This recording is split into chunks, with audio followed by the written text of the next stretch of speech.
me, work for me, money lover.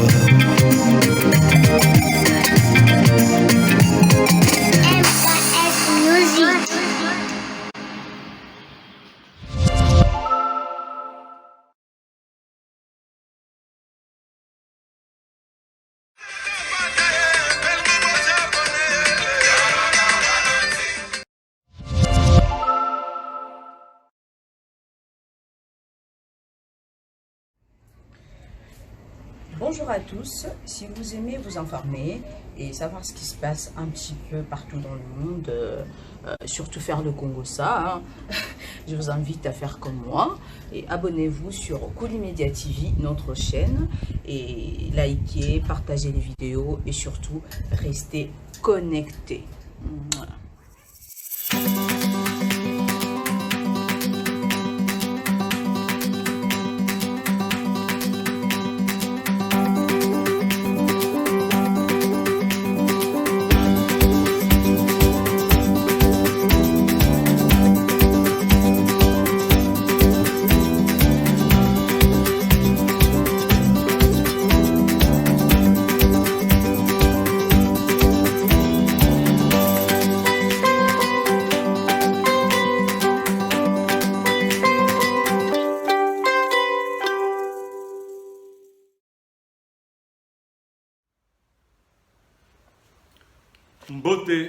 Mbote bandeko nanga ya Koulimedia TV, mbote bisika nyonso bozali.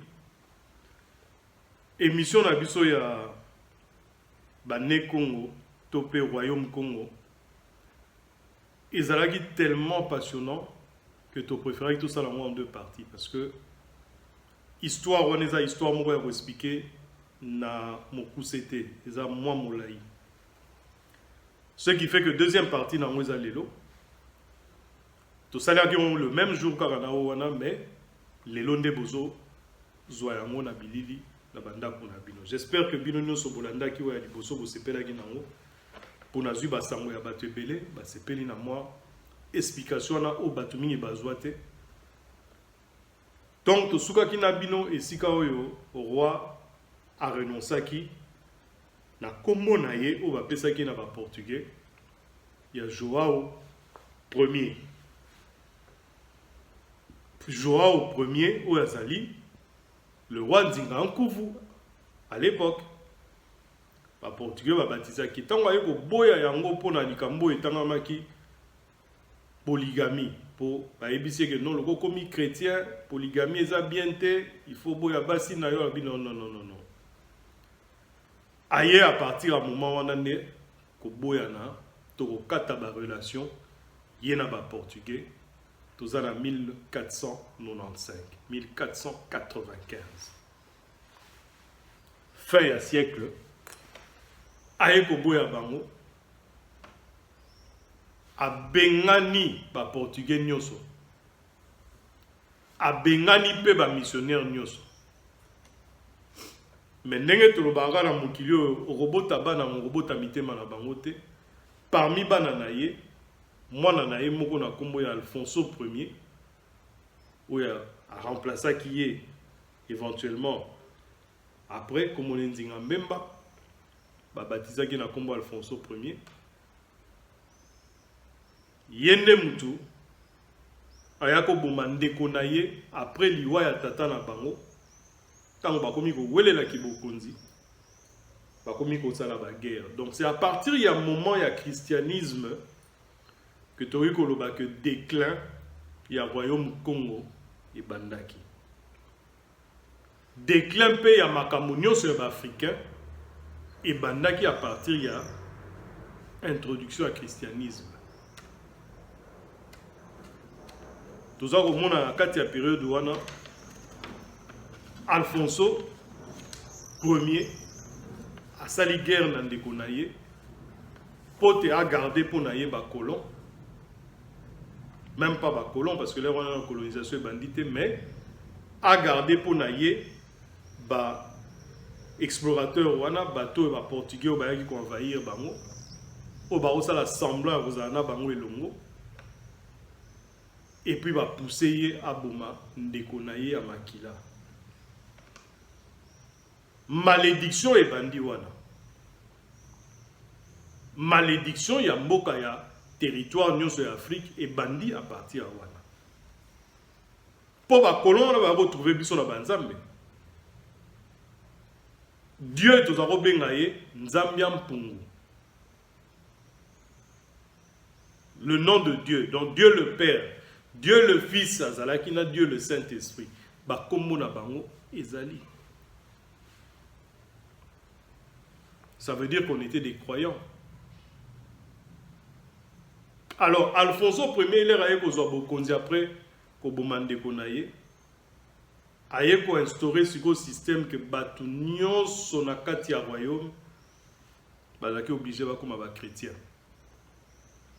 Royaume mobimba ekomi ba chrétien, royaume mobimba ekomi na misala ya Nzambe. Nzambe oyo ba memelaki biso na ba explorateur portugais.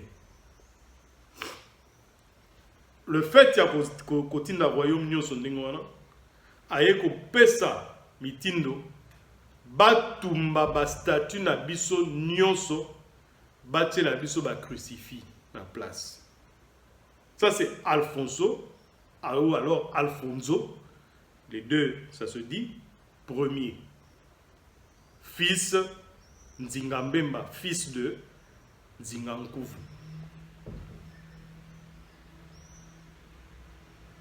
A régné pendant la période naïe.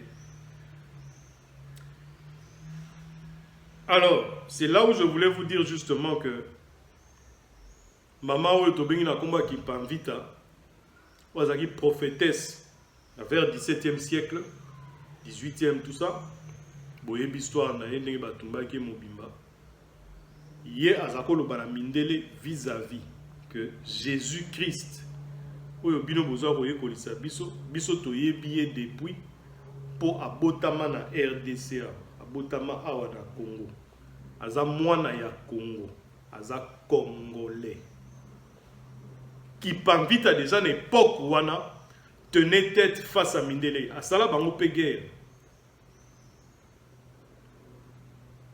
Une femme liboso ya ba non seulement mibali mais mibali yango pe bauti wapi bauti na étranger baza la force nini 100 fois plus que bino maintenant qui bango tête une femme de valeur ils ont le droit basé à l'éloté ils ont sauté mais la plupart la RDC. Voilà d'où il faut regarder que na fin histoire wana tozomona sikoyo justement suivi sikoyo ya makambo nyonso elandaki après entre autres colonisation na bango. Ouais, j'ai un peu parlé de tout mais parce que voilà à partir wana donc à partir ya makambo wana ya François Salaki na ba désordre comment ko tanakati ya royaume tu es comme la création et esclavage et banda avec la traite négrière. Donc bakomi ko soit batu na mboka na biso bakomi ko tinda bango vers les Amériques et vers l'Europe, surtout vers l'Amérique. Ba départ et komi kota ba Sénégal, ba départ et salamaka même na RDC côté ya Soyo à partir de la mer. À la mer, l'océan, bah, départ moko presque plus de 8 millions, un peu plus de 8 millions de Noirs ont été emmenés comme ça, dans l'esclavage, vers le territoire Moussous, le continent Moussous.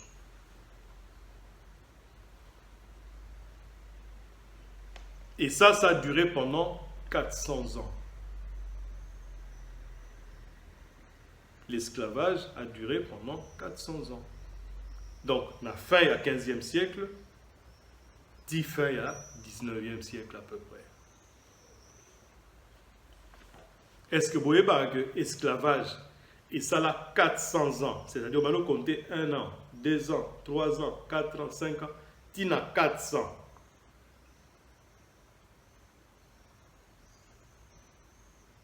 En comparaison là makambo so sala makambo na non makambo bazolo belaka o ezotinda ke mamokile bouger boye Et ça, on a parfois 6 ans.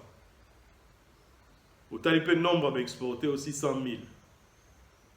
Ou bien bon, tout qui n'est parfois bon. 3 millions. Plus de 8 millions d'exportés.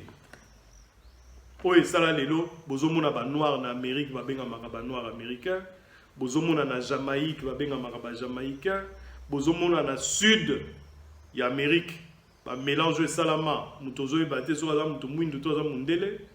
Bozomona kota ba Inde, ba mélange salama entre ba noir na ba mindela kuna. Bozomona ba mélange salama ko banda mboka oyo Brésil. Brésil. Na Brésil, on a beaucoup de nez Congo. Na Jamaïque, on a beaucoup de nez Congo. 50 Cent. 50 Cent, azali artiste moko américain, oyo a découvert origine naye kaza congolais. D'origine. Tant a tali arbre naye généalogique. Aye komona kaza congolais issu, tant a tali histoire ya famille naye. Si vous avez combien de gens dans l'Amérique, baza ba né Congo. Allô Yadovita. Il dit qu'il a fait, ses recherches et il a ses recherches ancestrales et il est tombé sur le fait qu'il est congolais. Et puis l'autre qui disait, oh tu es congolais dans tes ancêtres. Ceux qui sont congolais n'ont pas ancêtre ça veut dire que aux amakasi parce que les congolais tout là ba bomara gorille na maboko na bango kaka ceux qui landi gorille la moni gorille en beta eka na maboko gorille la coupe. OK bye. Baza ba bantu oyo ba bongwanaki ya royaume Congo. Baza combien na kati monde tona à travers mokili. Baza ebele. Wana tokomi kokoma na entrée sikoyo otobengaka ya ba mindele bakomi ko exploiter RDC. Les wana eza kuto territoire kaka ya pamba eza kuna komba RDC te ezaka mboka ya royaume Congo. Bakomi ko exploiter yango na sous-sol nango côté extraire caoutchouc. Ti na tango boyebe ya ba Congo belge wana oyo le roi Léopold a qui n'a besoin azwa territoire moko pour na en Afrique a kozwa justement territoire na biso.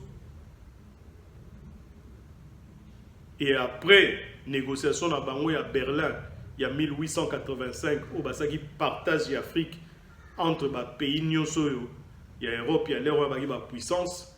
Sans coup de commune, territoire en haut, vandi na bango na kati ya Berlin boye, en Allemagne, avec carte et Afrique, baza ko partager yango yango bozo mona que na RDC par exemple, boza na côté oyo ya Mwanda, na banana, na katikati nango sokozo leka, et comme côté ya Soyo, Kabinda, donc ça veut dire que côté ya Kabinda et Koti na kati Angola, soko leki yango ezongi sous RDC. Donc tout ça la partie moko ya Angola, eza entre deux parties à RDC. Na éviter so bo comprendre na zo expliquer. So bo tali carte na biso bo mona que partie à likolo ya RDC kwa nango côté tu ya ba Congo, kwa nango likolo eza juste et kabwani na parti au mususu ya se na parti mo ba pesa na Angola. C'est normal. Tout wana eza parce que bazako partager en lokola ba partager en nguba. Ça dit bo vandi bona poka bozolia entre ba master bozo kabola nguba. Le roi Léopold II a fait de ce pays-là ou de ce continent-là, on va dire à cette époque-là, oyo nyonso alingai kosala nango atia lokolo na ye na RDC ti akufa mais aboma bato na mboka wana C'est-à-dire, population à l'ère Ouana, Ezaki le roi va 20 millions de personnes. À Boma, plus de 10 millions de personnes. C'est-à-dire à réduire la population à moitié. Les lobes, vous à peu près 80 millions de baloba. Ezaki le roi va bomi 40 millions. Vous imaginez? Mais Moutoupa bomi 40 millions. Aya na yepa na bino ta mona bino ta zana tina na bino ata mukete.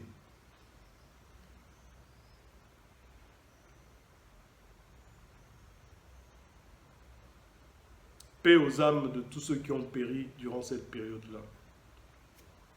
Nzamba zwa milimo na bango pa batela bango po baza ba ancêtre na biso. Yango basoki bazotala évolution mboka na biso na sio esika bazali balela. Parce que Tilelo, tu comprends dans que bateau nyoso bayaka to bayaka na période to bayaka na ba période bayaka wana balinga na bango biso te balinga nde oyo ezai pas na biso. Donc jusque là tu comprends na ngaka te. Et longwe ba mindela occident to comme on dit ba chinois nde ba bombande ko na biso. Ote chinois que tu y es bien, chinois que tu y as au pesa 50-50. Mais ce retour il peut mouton après sur réponse wana. Est-ce que au comment na site mon quoi exploitation il y a ba chinois. Ah oui biso terre na comment na raté. Donc à ebi ku tu te que ba chinois ba comment ko tombola mabele mo ba ça dit bo sali contrat pour besoin or mais il y a une terre. Bo sali contrat pour besoin coltan, il y a une sous-sol. Au vu et au su de tout le monde, Moutouté Azoloba. Et outi na origine, on a zoé Sabino. Donc, Obanda, Makambo, ne so botali l'histoire, ne na expliqué Bino. Et Bandida Bandingankou, vous-même, comment il s'appelle encore, le premier roi du Congo, Zingankou, vous Moutouté. Et outi na Lukeni Luanimi.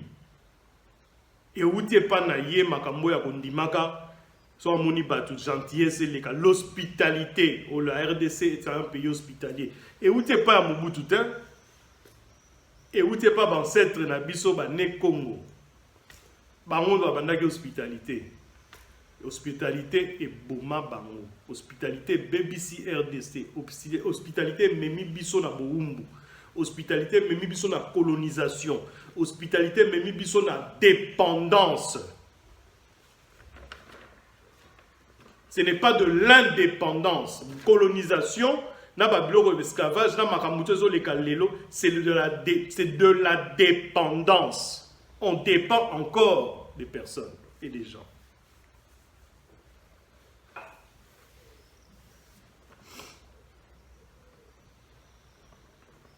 Le reste, je pense que Batutu est bien haut. On avait parlé de ça. L'aboutissement à l'indépendance en 1960. Mobutu qui prend le pouvoir en 65. Vers les années 97, on a Mouzé Laurent Désiré Kabila. En 2001, son fils qui arrive au pouvoir. Et maintenant, nous avons Fachi Béton Ntazana Bukunziwana. Ça, c'est un autre sujet et une autre paire de manches.